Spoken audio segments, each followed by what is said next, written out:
नमस्कार। ये जो आंदोलन हो रहा है और इतना उग्र होता जा रहा है, इस पे मेरी प्रतिक्रिया यही है कि जितने भी स्टूडेंट्स हैं वो देश की प्रॉपर्टी के साथ का नुकसान ना करें, क्योंकि ये प्रॉपर्टी भी हमारी है। इसका जो नुकसान होगा वो भी जनता के ऊपर ही इसका भार पड़ेगा।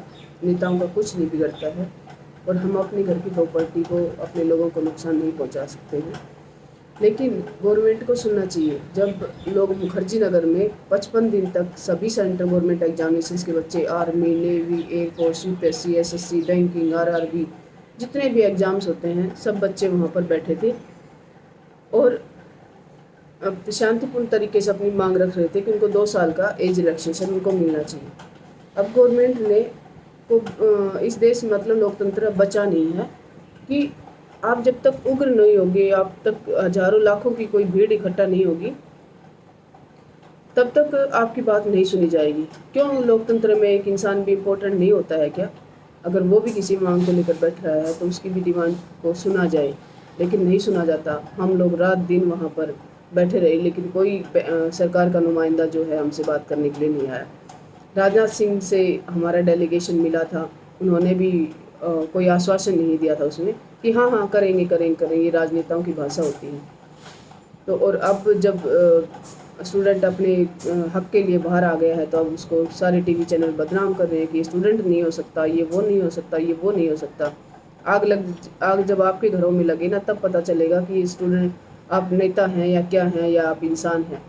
ठीक है, जो गुस्सा निकल रहा है ना, वो एक लंबे टाइम का जो उन्होंने दबा के रख रखा था वो निकल रहा है। क्योंकि 2 साल से कोई भर्तियाँ नहीं निकल रही थी। जिनकी भर्तियाँ, जिन बच्चों की जिनके एग्ज़ाम हुए, उनको कोविड के कारण बैठने नहीं दिया गया, या ऐसे पीक पीरियड पे एग्ज़ाम करवाए गए कि बच्चे अपने घर संभालने में ही लोग लगे हुए थे। किसी के घर में डेथ हो गई, किसी के पेरेंट्स की डेथ हो गई, किसी के हस्बैंड वाइफ की डेथ हो गई, ये सब चीज़ें।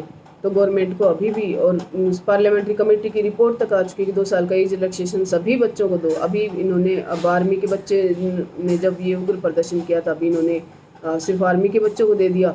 यूपीएससी के बच्चे, जितने भी सेंट्रल गवर्नमेंट एग्जाम के बच्चे, वो सब कहाँ जाएंगे? क्या वो भी ऐसा ही उग्र प्रदर्शन करेंगे? तब जाके गवर्नमेंट सुनेगी। कमेटी की रिपोर्ट आ गई, सुप्रीम कोर्ट ने आपको लीनियर स्टैंड के लिए बोल दिया। अब इससे ज़्यादा और क्या करें? वो बच्चों की तो सुनी नहीं जाती जो लोकतांत्रिक तरीके से बातें करते हैं। आर्मी के बच्चे भी जब बहुत शांतिपूर्ण तरीके से हम सब लोग साथ में बैठे थे, तब किसी ने नहीं सुने आके कि भाई इनका क्या मसला है। और आज जब उग्र हो गया है तो टीवी चैनलों पर स्टूडेंट्स को बदनाम करने की साजिश की जा रही है।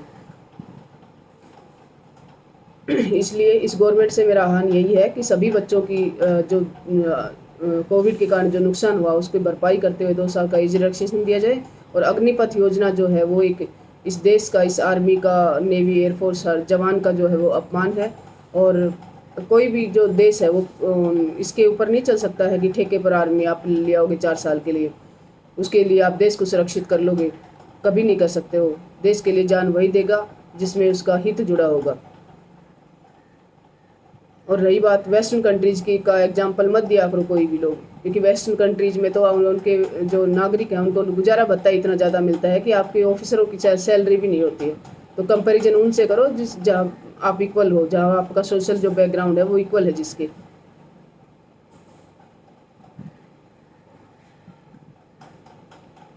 धन्यवाद।